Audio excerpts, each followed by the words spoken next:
ektopik. Sebelumnya ibu-ibu di sini sudah pada tahu belum nih apa itu tentang hama ektopik? Belum. Oke, kalau begitu di sini saya akan melakukan video edukasi mengenai hama ektopik. Mungkin waktunya sekitar 15 sampai 20 menit. Apakah ibu bersedia? Bersedia. Baik, nanti disimak ya videonya dengan baik, Bu. Oke. Halo semuanya, hari ini kita akan membahas mengenai kehamilan di luar kandungan atau disebut dengan kehamilan ektopik selama 3 menit ke depan.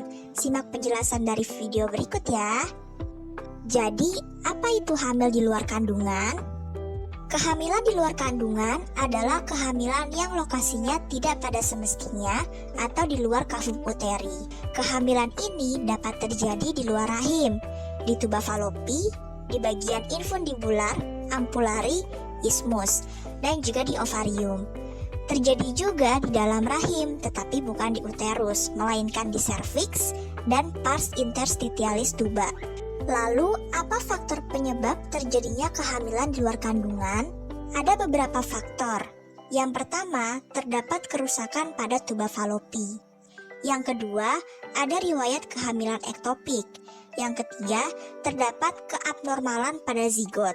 Yang keempat, pemakaian IUD. Dan yang kelima, ada riwayat infeksi menular seksual seperti klamidia dan gonore.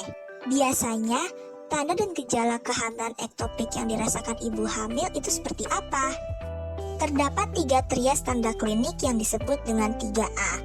Amenorea atau tidak mengalami menstruasi pada periode menstruasinya, abdominal pain, nyeri perut di bagian bawah, dan abnormal vagina bleeding, terjadi perdarahan per vaginam. Untuk tanda gejala lain terdapat gejala kehamilan muda, biasanya seperti mual, muntah, kelelahan, pusing, dan kadar hormon BHCG-nya yang rendah. Ketika ibu hamil melakukan cek USG dan ternyata mengalami kehamilan ektopik, penanganan apa yang harus dilakukan? Penanganan pada kehamilan ektopik ada 2, melalui bedah operasi dan pengobatan. Bedah operasi yang dilakukan disebut dengan operasi laparoskopi. Laparoskopi dibagi jadi salpingektomi dan salpingostomi. Salpingektomi adalah prosedur bedah yang mengangkat salah satu tuba falopi. Teknik ini dilakukan ketika tuba falopi mengalami ruptur yang memungkinkan ada perdarahan aktif. Sebelum melakukan teknik tersebut, darah yang menggumpal di rongga perut dan panggul akibat perdarahan harus disedot terlebih dahulu, baru melakukan teknik salpingektomi. Lalu ada salpingostomi, itu adalah prosedur bedah yang mengangkat bagian tuba falopi berisi jaringan ektopik. Teknik ini biasanya dilakukan pada kehamilan tuba awal dan tidak ruptur atau pecah. Yang kedua ada pengobatan. Itu dilakukan ketika pasien dengan gejala dan hemodinamiknya masih stabil. Jadi, pasien melakukan pengobatan kemoterapi menggunakan injeksi metotrexate yang bekerja dengan menghambat pertumbuhan sel-sel tertentu yang tidak diinginkan, terutama sel-sel yang bereproduksi dengan cepat. Wanita yang mengalami kehamilan ektopik biasanya baru bisa memulai program hamil kembali itu setelah menunggu sekitar 3 bulan. Setelah menunggu dan memasuki masa kehamilan, jangan lupa untuk rutin melakukan pemeriksaan USG dan tes darah termasuk BHCG untuk melihat apakah kehamilan tersebut normal atau ektopik. Dan juga jangan lupa untuk menjaga kesehatan selama masa kehamilan.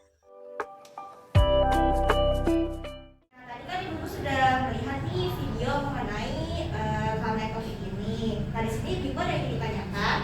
Tidak. Oke, baik. Karena di sini ibu-ibu ada yang ingin bertanya, saya ingin bertanya nih kepada ibu-ibu.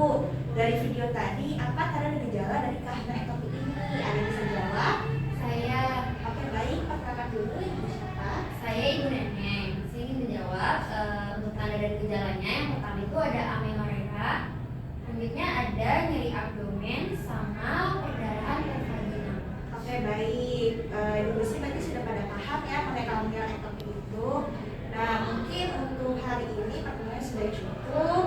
Semoga video yang saya tampilkan tadi bisa bermanfaat bagi ibu-ibu di sini. Kurang lebihnya mohon maaf. Wassalamualaikum warahmatullahi wabarakatuh. Waalaikumsalam.